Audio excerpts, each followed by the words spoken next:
नमस्कार मित्रों, आज हम बीए फाइनल ईयर के सेकंड पेपर जिसे पर्यावरण भूगोल कहते हैं उसका एक लेसन पढ़ेंगे जिसका नाम है बायो जियो केमिकल साइकिल, जिसे हम जैव भू रसायन चक्र कहते हैं। मित्रों, जो इकोसिस्टम है या पारितंत्र है, उस पारितंत्र में पदार्थों का या यूँ कह सकते हैं पोषक तत्वों का और ऊर्जा का संचरण होता रहता है। सजीव की जो सृष्टि है, इस पूरी दुनिया में जो लिविंग वर्ल्ड है, जो सजीव की जो सृष्टि है या लिविंग वर्ल्ड है, वो दो चीज़ों पर निर्भर करती है।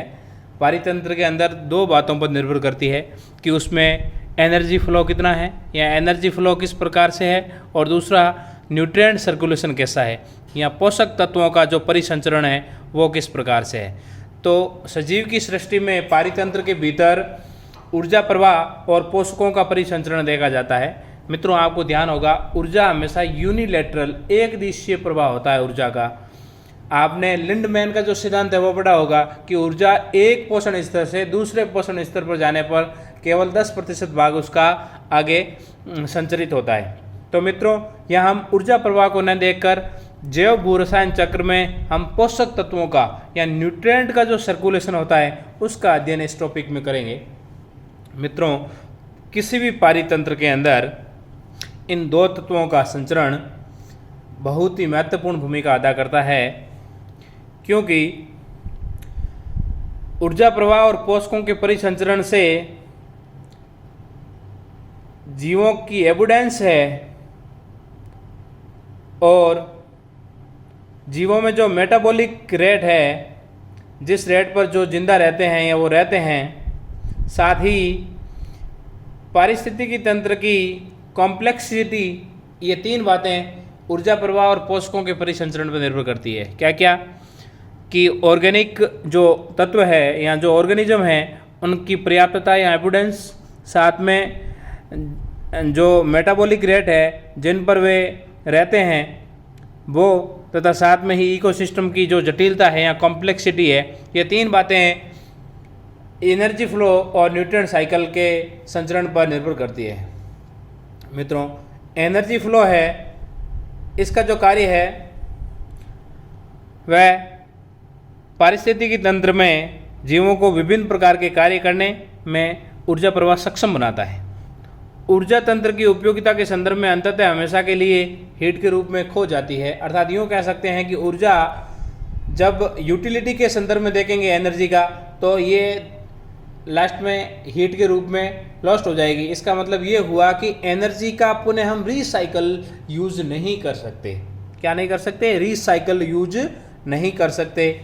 जबकि न्यूट्रिएंट्स ये नेवर गेट यूज्ड अप, कभी भी इनका उपयोग समाप्त नहीं होता। They can be recycled again and again indefinitely.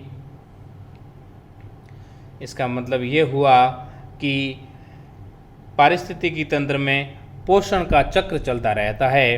पारिस्थितिकी तंत्र में पोषक तत्व कभी भी समाप्त नहीं होते, बल्कि वे बार बार पुनः चक्रित होते रहते हैं एवं अनंत काल तक चलते रहते हैं। तो मित्रों, जैव भू रसायन चक्र को शुरू करने से पहले हमने ये देखा कि इस लिविंग वर्ल्ड में, यहाँ जो लिविंग वर्ल्ड है वो दो चीज़ों पर निर्भर करता है। पहला एनर्जी फ्लो और दूसरा न्यूट्रिएंट सर्कुलेशन।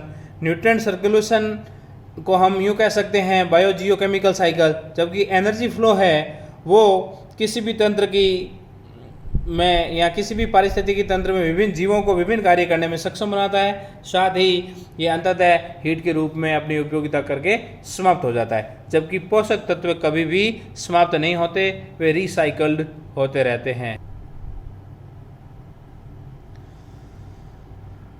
हमारी जो शरीर है या जो हमारी बॉडी है, उसके जो टोटल मास है उसका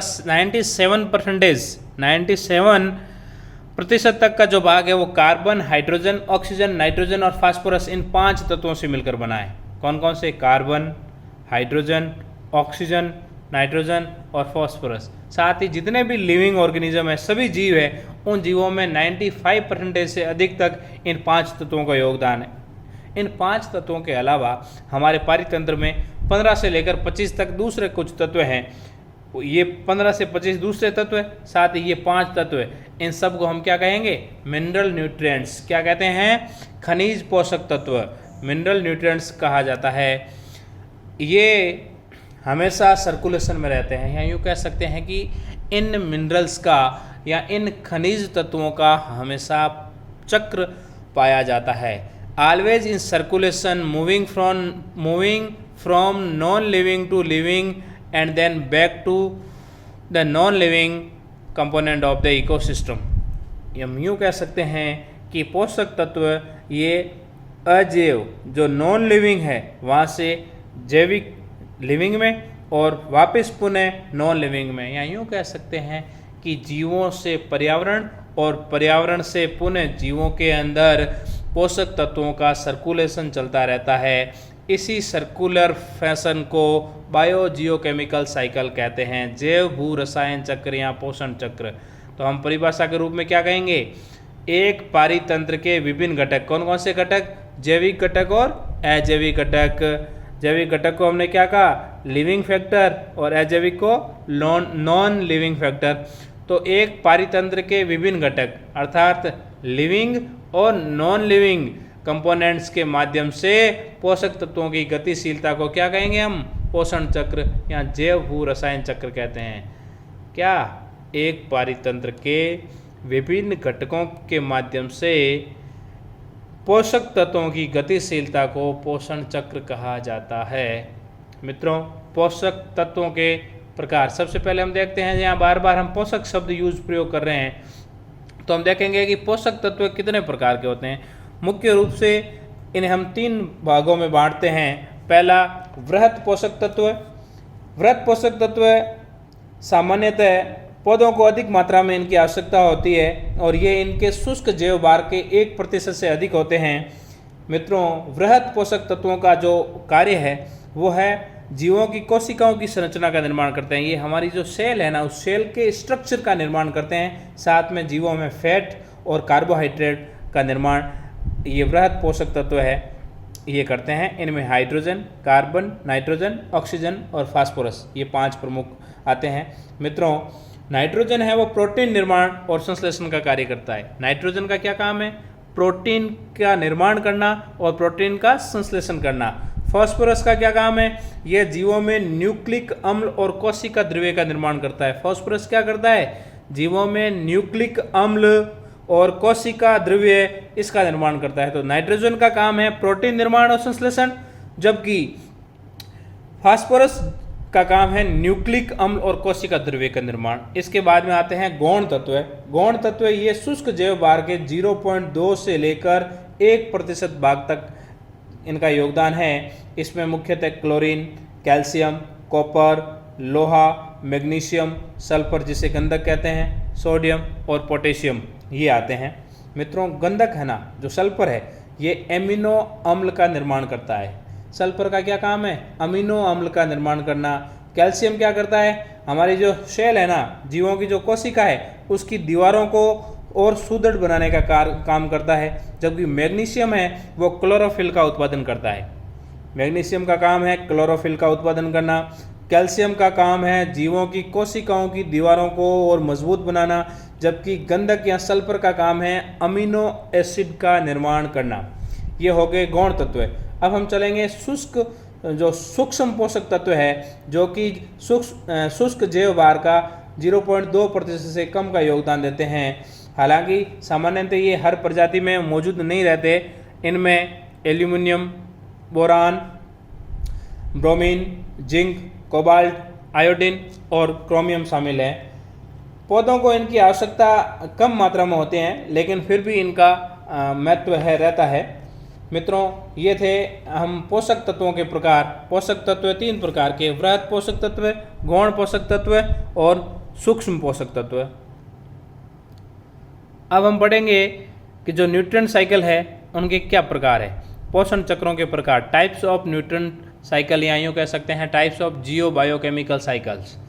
मित्रों, रिप्लेसमेंट पीरियड के आधार पर हम इसे 2 भागों में बांटते हैं, परफेक्ट और इम्परफेक्ट। परफेक्ट का मतलब ये हुआ कि वे न्यूट्रिएंट्स जो यूटिलाइज होने से पहले या यूटिलाइज होते ही वापस रिप्लेस्ड हो जाते हैं। इसका मतलब ये हुआ कि nutrients are replaced as fast as they are utilised. जैसे ही वे यूटिलाइज होते हैं वैसे ही वो रिप्लेस हो जाएंगे। जैसे जितने भी जो गैसियस साइकिल है वो किस में आते हैं, परफेक्ट में। दूसरा आता है इम्परफेक्ट। इम्परफेक्ट का मतलब ये हुआ कि some nutrients are lost from the cycle, जो कि चक्र में से गायब हो जाते हैं और गेट लॉक्ड इनटू सेडिमेंट्स, और जो अवसादों के अंदर लॉक हो जाते हैं, जमा हो जाते हैं, and so become unavailable for immediate cycling, और तुरंत चक्रण के लिए वो उपलब्ध नहीं रहते। ऐसे को हम क्या कहेंगे, इम्परफेक्ट। इसका उदाहरण है सेडिमेंट्री जो साइकिल है, वो इसका उदाहरण है। तो ये हो गया रिप्लेसमेंट पीरियड के आधार पर बायोजियोकेमिकल साइकिल या न्यूट्रेंट साइकिल के प्रकार दो, परफेक्ट एंड इम्परफेक्ट। परफेक्ट का मतलब वो जो रिप्लेस्ड हो जाते हैं जल्दी, दूसरा इम्परफेक्ट का मतलब वो जो लॉस्ट हो जाते हैं काफ़ी समय तक और न्यूट्रेंट जो साइकिल है उसमें भाग नहीं लेते और फिर बहुत लंबे अरसे बाद में वापस प्रकट होते हैं। तो ये हो जाएंगे इम्परफेक्ट। दूसरा देखते हैं भंडार के स्वरूप के आधार पर, based on the nature of the reservoir, मतलब उनका भंडार का स्वरूप कैसा है। यदि उनका भंडारण गैसीय रूप में है तो उसे हम गैसियस साइकिल कहते हैं, और यदि उनका भंडारण है वो अवसादी रूप में है तो उन्हें हम सेडिमेंट्री साइकिल कहते हैं। गैसियस साइकिल के उदाहरण है नाइट्रोजन, ऑक्सीजन, कार्बन और जल। क्योंकि इनका भंडारण वायुमंडल या जल मंडल में होता है इसलिए इन्हें हम गैसीय चक्र कहते हैं। कौन कौन से, नाइट्रोजन, ऑक्सीजन, कार्बन और जल। दूसरा है सेडिमेंट्री साइकिल जिसे हम अवसादी चक्र कहते हैं। इसमें जो भंडारण होता है वो स्थल मंडल पर, यहाँ यूँ कह सकते हैं भूपटल पर होता है। पृथ्वी के जो क्रस्ट भाग है उसमें इसका भंडारण होता है, इसलिए इसे हम अवसादी चक्र कहते हैं। लोह चक्र, कैल्शियम चक्र, फास्फोरस चक्र और सल्फर चक्र। तो मित्रों आज के लिए इतना ही। आज हमने इस लेसन में पढ़ा पारिस्थितिकी तंत्र में पदार्थों का जो संचरण होता है उसमें जैव भूरसायन चक्र क्या है, साथ में पोषक तत्व कितने प्रकार के हैं, साथ ही पोषण चक्रों के हमने प्रकार पढ़े। इसके अगली वाली क्लासों में हम प्रत्येक पोषण चक्र को, जैसे नाइट्रोजन चक्र क्या है, ऑक्सीजन चक्र क्या है, कार्बन चक्र क्या है, जल चक्र क्या है, फास्फोरस चक्र क्या है और सल्फर चक्र कैसे कार्य करता है, इनका डिटेल अध्ययन करेंगे। धन्यवाद मित्रों।